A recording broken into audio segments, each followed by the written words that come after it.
Dear friends, ghosts, goblins, gods, grifters and the gullible. It's the age of disclosure, according to the new viral documentary by Dan Furrer, Age of Disclosure.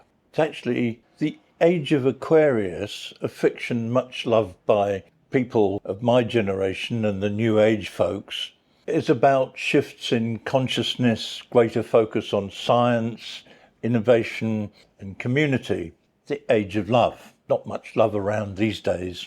This is the age of Pisces, beset by illusion, blind faith, escapism, pessimism and religious conflict. Earth has been pummeled by solar storms, and a huge object, codenamed 3I Atlas, has hurtled in from interstellar space. Now it seems there's disclosure that intelligent beings, non-human intelligences, or NHI, have imposed a kind of super infrastructure on the planet to check on what we're up to.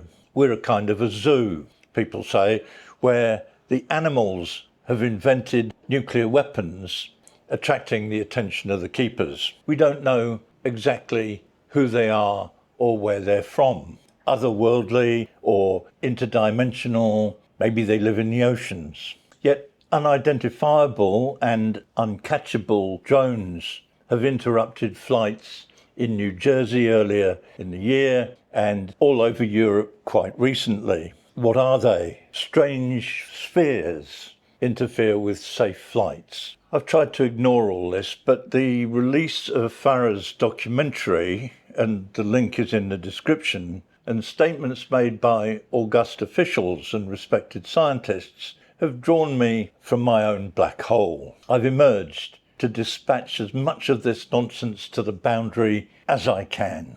Look, you'll want to watch the documentary and believe. I've no doubt that you believe in God or Allah, the Book of Mormon, Scientology, the Vedas, Hinduism, whatever. I can't. I'm a grumpy old man, cynical to the point of negativity. I gave up believing in fairies and Santa Claus about 70 years ago. My bullshit meter is on red, about the same as it was in 2020 when COVID paralysed the world and the solution was a vaccine that appeared magically out of nowhere. You all rolled over, locked yourselves down, jabbed up, boosted religiously, crashed economies, destroyed much of the society that I've grown up with, only to discover that the virus had been hyped up very successfully as an exercise in control. Well, that's the lens that I see these latest disclosures through. I'm firmly in the skepticism psyops corner for two reasons. One, the cast of characters that comprise the UFO community are as dodgy as a flock of Catholic priests. The smell of grift is pervasive. They can't get their stories straight, the contradictions are massive, and there's no tangible evidence that would stand up in court. Two, given evidence, if there is any, science demands that every effort is made to disprove it. So skepticism is the right approach to any claim, let alone one of this magnitude. 30-odd officials, people paid to lie for a living, telling stories, is not evidence. Not only do they contradict each other, but the substance defies common sense. Let's think about it for a moment. The non-human intelligences might have found a way to circumvent space-time and travel here over billions of light years. Yet according to some, they regularly crash, more frequently than a Bangkok motorcyclist, and then they allow us to recover the craft. Or maybe the NHI are interdimensional, or time travellers from our future. For heaven's sake, even Starfleet's prime directive stopped disruption of an alien society. Star Trek's producers knew not to introduce advanced knowledge, technology or values that could destabilise a civilization's natural progress. How about alien recovered technology, supposed to be reverse engineered by the so-called legacy corporations, Lockheed Martin and others? The story is that aliens dumped their flying machines on us, so we can learn. Why they would do this, I've no idea, and it's never explained. What if I went back to the Middle Ages with a toaster? Do you think the folk there could reverse engineer it? They might understand the purpose, but they'd be clueless about electricity or how to manufacture it. So what exactly is the point of the non-humans gifting this technology to us? This nonsense is pushed exactly like the Roman Emperor Constantine pushed Christianity.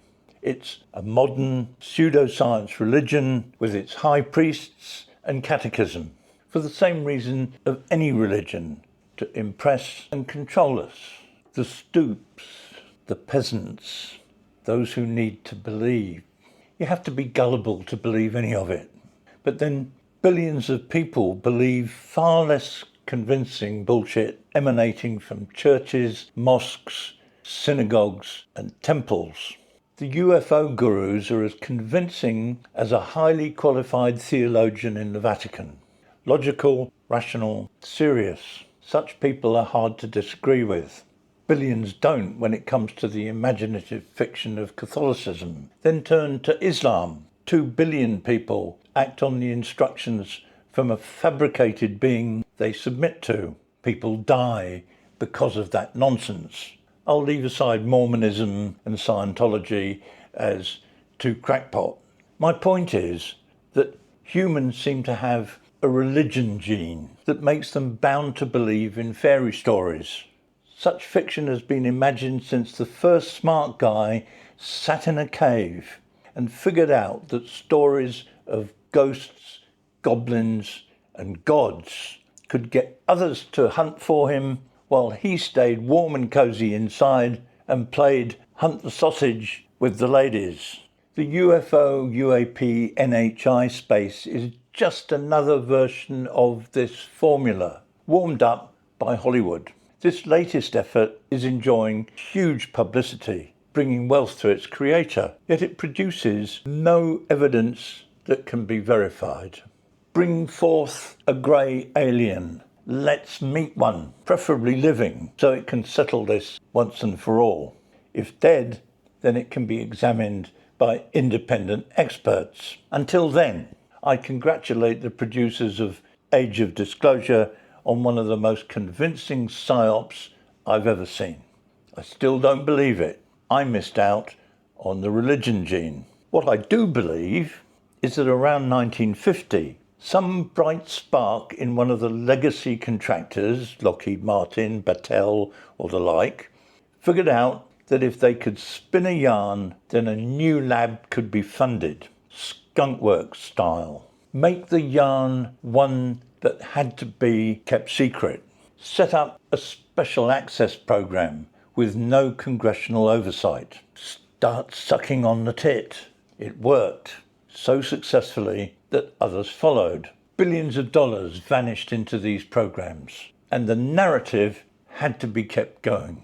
Useful idiots like Bob Lazar were recruited, and that formula has lasted 80 years. Some of the whistleblowers are true believers, just probably a bit dumb. Others are grifters. The Age of Disclosure documentary showcases the main cast of characters, and the myth of UFOs, UAPs and non-human ETs persists. Meanwhile, the special programs pocket the dollars. It's a con, folks. Always has been. Right from the time the Sparky sat in the cave, all warm and cosy, while the mugs went out and did the hunting. The religion hoax, updated. Thanks a lot. If you enjoyed this, give it a like, subscribe. I'll be back soon.